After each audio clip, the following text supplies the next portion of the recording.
Assalamualaikum murid-murid dan apa khabar semua? Cikgu doakan semoga anda semua sihat walafiat dan semoga sentiasa selamat berada di rumah. Okey, untuk hari ini cikgu akan mulakan pelajaran kita iaitu mata pelajaran sejarah tahun 5. Tajuk yang cikgu akan mulakan pada hari ini adalah tajuk 6 iaitu warisan negara kita. Unit 1 iaitu institusi Raja Payung Negara. Okey, sebelum tu awak boleh keluarkan buku teks sebagai rujukan bersama ya, sebab cikgu pun akan menggunakan buku teks sepanjang pengajaran secara online ni. Okey, cikgu harap anda semua sudah bersedia. Untuk pengetahuan semua, standard pembelajaran kita pada hari ini adalah 6.1.1 iaitu menyatakan pengertian raja dan kerajaan. Yang kedua 6.1.2 iaitu menerangkan konsep wa'adat antara raja dengan rakyat. Objektif pembelajaran kita pada hari ini, yang pertama, saya belajar pengertian raja dan kerajaan dengan betul dan tepat. Yang kedua, saya belajar konsep wa'adat antara raja dengan rakyat.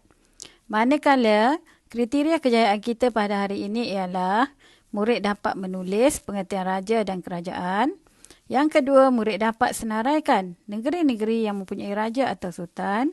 Dan yang ketiga, murid dapat menyatakan maksud wa'adat. Okey, awak semua boleh tengok muka surat 2 ya. Muka surat 2, unit 1, institusi raja dan payung negara. Di mana sini cikgu nak tekankan sedikit sahaja sinopsis yang mengatakan bahawa institusi raja ni telah diasaskan sejak zaman kerajaan Melayu awal lagi. Jadi apabila awak belajar je unit ni nanti, awak dapat menjelaskan pengertian raja, kerajaan, konsep wa'adat, daulat dan derhaka. Baiklah, kita sambung ya buku teks muka surat 4. Mana cikgu akan terangkan secara ringkas dan lepas ni awak boleh rujuk semula di buku teks. Okey, raja atau sultan ni adalah merupakan definisi ataupun maksudnya, raja atau sultan merupakan pemerintah tertinggi bagi sesebuah kerajaan berdaulat. Mana nanti apabila cikgu soal jawab dengan awak berkenaan dengan raja, awak boleh jawab apa maksud raja. Manakala kalau kita tengok maksud kerajaan pula, ia ialah negeri ataupun negara yang ditadbir secara sah. Ini semua ada nota dalam buku teks, cuma cikgu ringkaskan untuk memudahkan awak. Okey, dan yang ketiga, apa yang penting dalam dialog yang ada ni, institusi raja ni sebenarnya telah diwarisi sejak zaman kerajaan Melayu awal lagi. Di mana cikgu bagi tahu tadi, dia telah diasas sejak kerajaan Melayu awal lagi. Dan kedudukan raja ni, kita boleh rujuk kepada hierarki.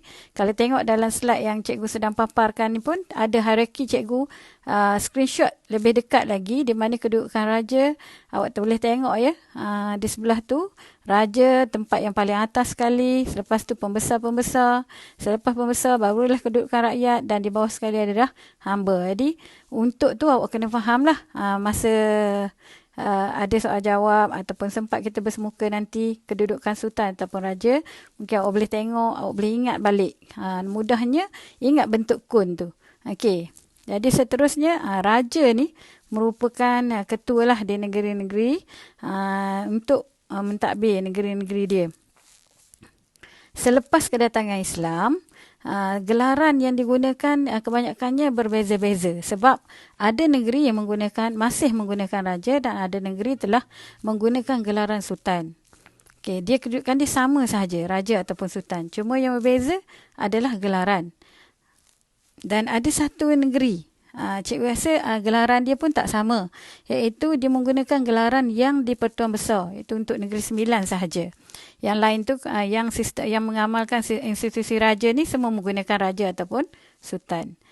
Seterusnya, selepas Jaya Merdeka, institusi raja ni terus diwarisi dan menjadi identiti negara. Baiklah, kita sambung lagi di muka surat 5 iaitu payung negeriku.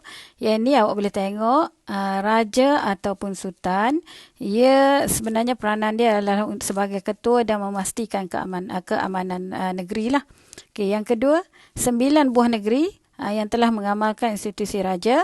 9 buah negeri ni cikgu ada noteskan di bawah ni dan awak boleh tengok dalam slide yang cikgu paparkan. Dan yang mana cikgu tegang tadi, negeri-negeri ni menggunakan gelaran berbeza.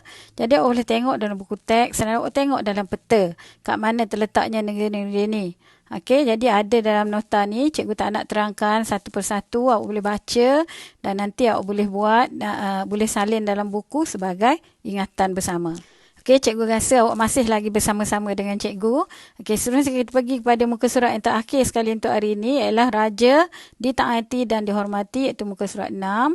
Okey, di muka surat ni dia lebih menekankan kepada konsep taat setia, di mana konsep taat setia ni telah terjalin sejak dulu lagi dan kita boleh tengok dalam buku Salalatus Salatin, wa'adat ni termenterai antara raja dengan rakyat. Okay, jadi awak boleh nak dapat lagi penerangan lebih lengkap, kita kena rujuklah siapa yang berlaku antara siapa, demam lebar daun tu siapa. Yang ni awak kena baca. Kalau cikgu cakap je, cikgu rasa cikgu takut ada orang yang tertidur nanti. Okey, seterusnya kita tengok dalam perjanjian ni, rakyat telah berjanji untuk memberi taat setia. Manakala raja pula telah berjanji untuk memerintah dengan adil dan saksama. Jadi, selepas sahaja merdeka, konsep wa'adat. Konsep wa'adat ni seperti cikgu bagi tahu tadi. Apa maksud wa'adat? Wa'adat ialah perjanjian. Okay, konsep ni telah termaktub dalam prinsip rukun negara yang kedua. Apa itu prinsip rukun negara yang kedua? Ingat ke tak lagi? Okey, kalau ingat tu bagus. Okey, kalau yang terlupa tu kena ingat-ingat balik apa rukun negara yang kedua, iaitu kesetiaan kepada raja dan negara. Bermula bertitik tolak daripada wa'adat ni lah, sehingga wa'adat ni telah termaktub dalam prinsip rukun negara yang kedua. Okey, cikgu rasa ni sahaja yang cikgu nak kongsikan bersama awak pada hari ini. Okey, last kali cikgu cuma nak bagi kerja sebagai ingatan untuk semua. Okey, yang pertama sekali tugas awak, cikgu dah note tu. Okey, salin nota di dalam kotak biru yang terdapat di slide cikgu. Yang dalam kotak biru sahaja, yang cikgu ringkaskan tu. Okey, yang di sebelah yang gambar buku teks tu awak boleh salin. Dan yang kedua, awak tengok di slide yang terakhir ni ada soalan yang cikgu beri dan tolong jawab soalan ni selepas awak salin nota. Kerana buku sejarah cikgu hanya guna satu sahaja buku pendek. Sebab dalam situasi kita PDPR ni, cikgu rasa memadai kita guna satu sahaja. Okey, selepas selesai salin nota, awak barulah jawab soalan latihan. Okey, sekiranya anda dah berjaya untuk selesaikan nota dan latihan, maknanya anda telah berjaya untuk mengisi masa awak dengan PDPR pada hari ini. Tahniah cikgu ucapkan. Dan cikgu rasa itu sahaja untuk hari ini. Okey, stay safe. Duduk di rumah dan jaga kesihatan diri masing-masing. Okey, bye. Kita jumpa lagi dalam sesi pembelajaran seterusnya. Assalamualaikum warahmatullahi wabarakatuh.